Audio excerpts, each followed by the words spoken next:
kumberi kwete kudududza mashure. Kana uchida kubudirira usaita godo nemunhu, dzidza kushanda zvako nesimba. Uchinge wada maropafadzo usaita godo nemunhu, dzidza kushanda zvako nesimba.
Panzira dzake kuti gumbo mumba rimwe riri panze.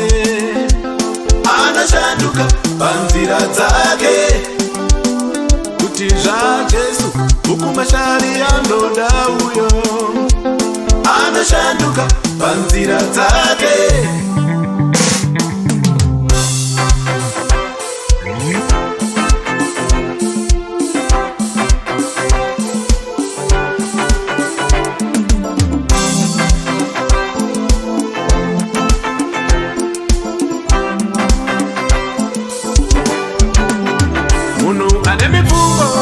Mifungo muzhinji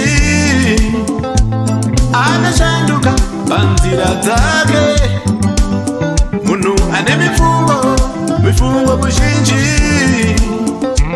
anoshanduka panzira dzake kuti gumbo mumba rimwe riri panze.